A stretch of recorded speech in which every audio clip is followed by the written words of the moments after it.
we have a couple of minutes for questions. So there's one question that was echoed a few times.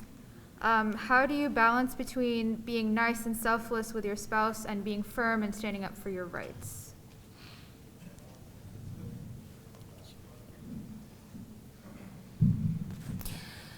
So I think one of the things that, if you remember, if you go back here, right? So oftentimes, particularly for females, we're socialized to kind of be like, yeah, it's okay, just kind of swallow it, swallow it, swallow it. And in general, what happens is if you keep swallowing it to the point, you're going to explode. And that explosion is often not nice, right? What you want to do is start having these conversations as they happen. And again, when you're not as upset, you're able to have a more meaningful conversation. If you're able to kind of understand here, like what's going on with you, why are you upset? What's going on to you? What are the thoughts that you're saying to yourself that are making you upset, making you mad, making you frustrated? All of that, if you can kind of figure that out, then you can communicate it more effectively to your spouse. Because your spouse really isn't the enemy, right? He or she just doesn't know. And the more you can coach him or her to understand what's going on, why you're upset, for understand how he or she may be hurting you, the more likely you're able to set him or her up for success, and you're able to work as a team. If you don't let your spouse know what's bothering you, they're never gonna know. And they're probably not intentionally hurting you, unless you're talking about an abusive situation. That's a different game. Most of the time, our spouses don't recognize the depth of hurt that they're doing, and if you have a conversation, or if you're able to help facilitate, not get them defensive, kind of get through that defense and be open about it, you're more likely to be successful. Sheikh Mustapha, did you want to? How do you improve your marriage without seeking perfectionism?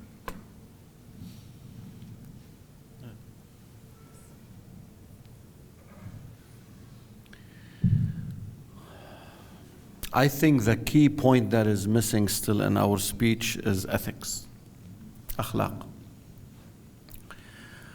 If people are raised on ethics, there's not much disputes to take it into levels of shiqaq and going worse beyond that.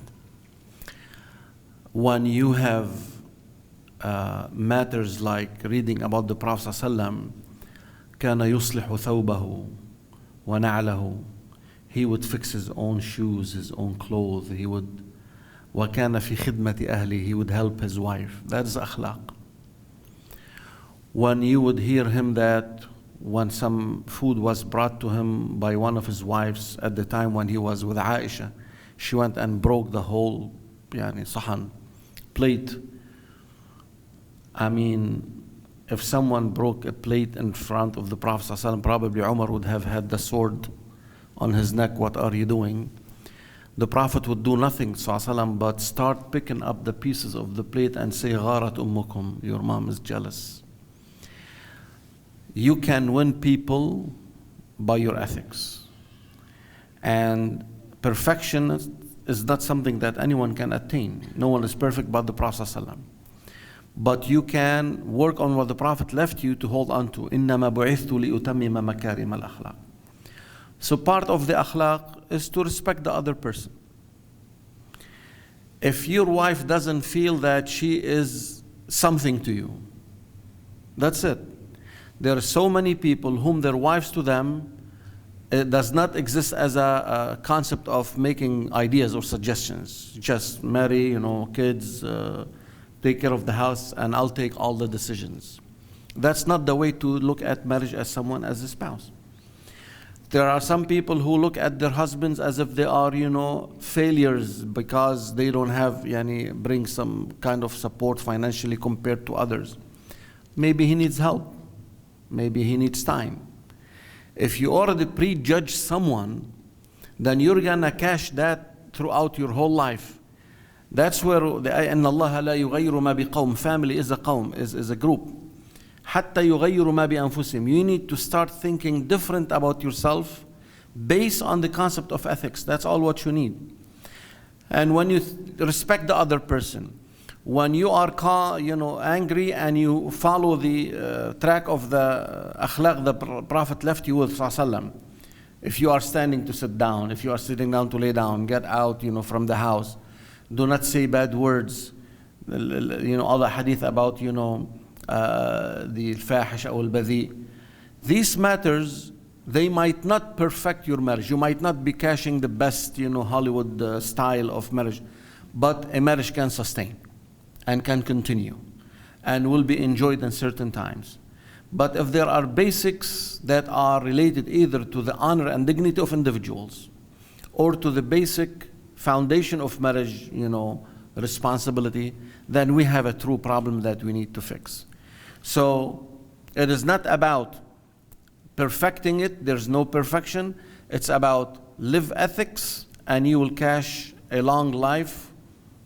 Average is good. A C in marriage is perfect.